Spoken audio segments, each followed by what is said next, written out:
Bloomberg Audio Studios. Podcasts, radio, news.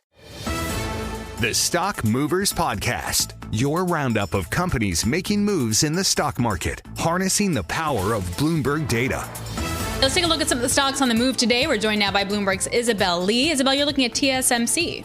Yes, we have shares edging slightly lower. That's after the company's Arizona subsidiary posted a loss. So the company also listed the challenges of ensuring, quote, expert control compliance by its customers. So this comes months after the company's AI silicon was found to have flowed to Huawei via intermediaries. So again, it highlights the U.S.-China trade war. But overall, we have TSMC keeping a bullish outlook for 2025. So that's interesting. It is interesting. Also, like ... Yep. Maybe? Yeah. Is there an asterisk? Because who actually can know, Paul? I don't know. I mean, I'm just not sure whether you mentioned the CapEx spending. We'll see where that shakes out this quarter. How about Netflix?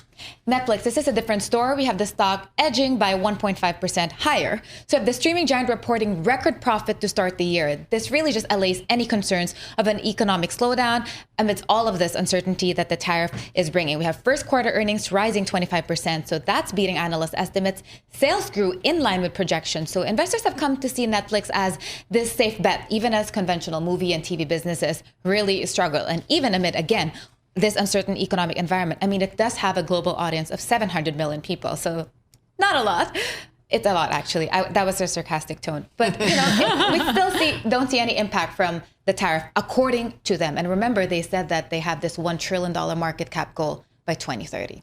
I mean, does it feel like Netflix is pretty recession-proof at that point? Like, is it discretionary anymore? I don't know. I don't think so. I think it's, we found out back, over the last 50, 60 years, paying your cable television was often the first bill people paid before their gas and electric and all that kind of stuff. So entertainment. Well, also, to be fair, it takes a while for them to turn that off, right? Yes. So maybe that's also why, too. All right, wrapping it up here with MicroStrategy.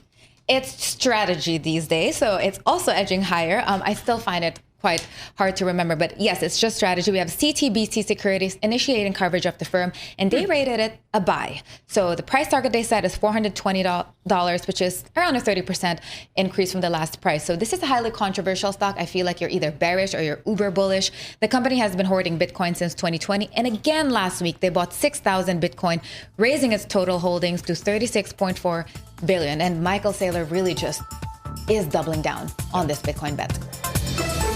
The Stock Movers Podcast from Bloomberg Radio. Check back with us throughout the day for the latest roundup of companies making news on Wall Street. And for the latest market-moving headlines, listen to Bloomberg Radio live. Catch us on YouTube, Bloomberg.com, and on Apple CarPlay and Android Auto with the Bloomberg Business app.